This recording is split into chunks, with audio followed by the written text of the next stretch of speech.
Сәлем, Зактың Беттер деген альбомы шықты, көрсеңіздер. Неге Беттер дейсіз ғой? Өйткені Зак бұл альбомда 3 бетін көрсетеді. 3 бет деген жапон философиясынан алынған, негізі жапон философиясына Зак өте жақын. Сол жапон философиясында әр адамның 3 беті болады дейді. 3-ші бет ол қоғамға шыққандағы бетпердең, жалпы танымайтын адамдар сені көретін бейнең. 2-ші бетің ол жақындарың ғана білетін бет. 1-ші бетің ол өзіңмен өзің жалғыз қалған кезде айнадан көретін бетің.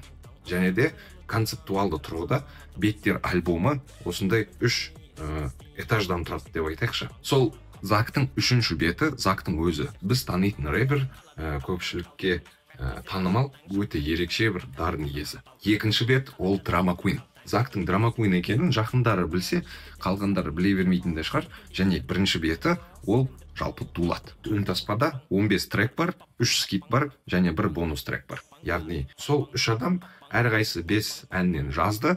Содан мен ойлап қалдым. Негізі Зактың ең алғашқы альбомы Дулат деген, оны Зактың өзі жазған, 3-ші бет қылып жазған.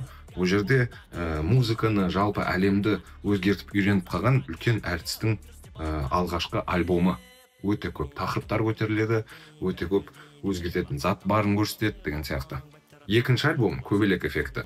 Ол драма куиннің альбомы деп білемін.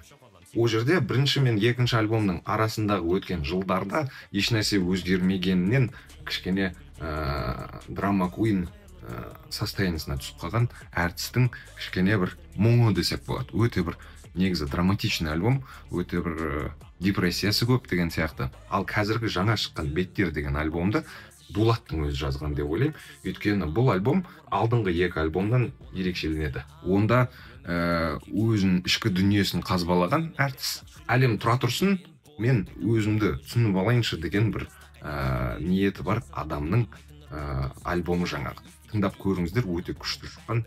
Негізі менен бір кеңес болсын, ол альбомды тыңдағанда әр әннің жаңағы мәтінін ашып қойып тыңдау керек. Өйткені ерекше бір ұйқастары көп, ерекше бір ойлары көп ол альбомда. Және бөлек бонус трекке тоқталғым келіп, өйткені ол жерде Олжас Найдың композиторлық деңгейі өскенін байқайсыздар. Жалпы Зактың да Олжас Найдың да есейгенін осы альбомдан байқауға болады. Тыңдап көріңіздер, талқылап тастайық.